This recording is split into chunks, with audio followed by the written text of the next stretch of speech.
bukan Indonesia yang akan dikucilkan dunia, tetapi Amerika lah yang akan dikucilkan negara dunia. Presiden Jokowi memastikan semua kekayaan alam yang ada di Indonesia akan dikeruk sendiri dan ekonominya pun akan digejot besar-besaran oleh Indonesia tanpa adanya campur tangan asing. Amerika sendiri sekarang sedang melobi karena sedang dikucilkan semua negara.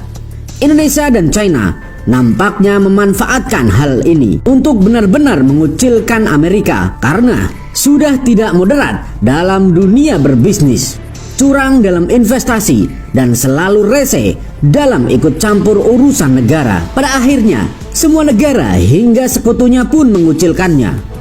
Lantas, jika Indonesia dan China terus bekerja sama dan mengucilkan Amerika, akankah hutang Indonesia akan segera lunas karena cuan Indonesia pun akan meningkat? Akankah Indonesia menjadi negara maju karena adanya China? Mari kita bahas. Sahabat Bagi Media, semua negara akan mengucilkan Amerika karena tingkah pemerintah Amerika yang selalu saja mendikte negara lain dan memandang status negara tersebut sebagai bawahannya dan memandang rendah negara berkembang. Jerman menjadi bukti baru. Perlahan negara-negara menjauhi Amerika Serikat dan mendekat ke China. Saat AS berusaha untuk membatasi hubungan ekonomi dengan China, dua perusahaan besar asal Jerman, VW dan BASF, malah memperluas investasi besar mereka di negeri tirai bambu dan negara Garuda ini. Pendapatan dari China memungkinkan perusahaan untuk secara efektif mengimbangi kerugian dari biaya energi yang tinggi di Eropa, termasuk peraturan lingkungan yang ketat. Hal yang sama juga disampaikan eksekutif di Volkswagen yang secara pribadi mengakui produsen mobil itu berada dalam kesulitan yang sama. Biaya energi dan tenaga kerja yang tinggi membuat perusahaan sangat bergantung pada penjualan dari China untuk membantu menanggung operasi di Eropa. Di seluruh Jerman, para eksekutif menyadari bahwa investasi semacam itu bertentangan dengan upaya AS untuk mengisolasi China secara ekonomi.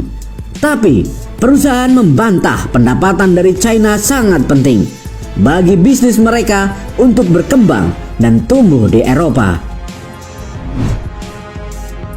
Sahabat Bagi Media, BASF sendiri akan memodalkan cuannya ke Indonesia untuk membangun baterai listrik yang mumpuni.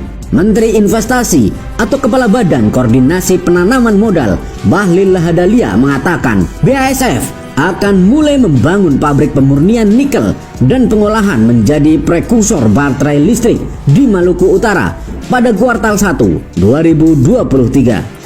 Hal ini juga membuktikan Amerika mungkin akan benar-benar dikucilkan karena kerjasama yang sudah terjalin direbut oleh China dan Indonesia. Adapun besaran investasinya pada saat itu menurut Bahlil sebesar 2 miliar US dollar sampai dengan 2,6 miliar US dollar.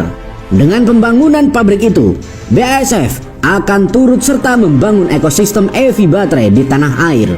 Dengan hadirnya BASF dalam membangun ekosistem pabrik mobil listrik di Indonesia, Bahlil menekankan menjadi bukti bahwa pemerintah tidak hanya gencar menarik investasi dari China saja untuk menciptakan ekosistem ini.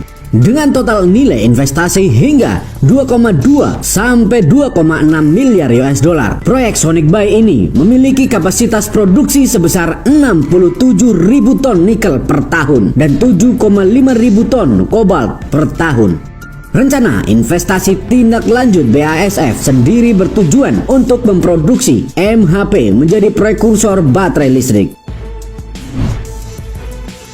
Sahabat Bagi Media, bagaimana menurut kalian? Akankah Indonesia mampu menjadi negara maju? Silahkan kalian komen di kolom komentar.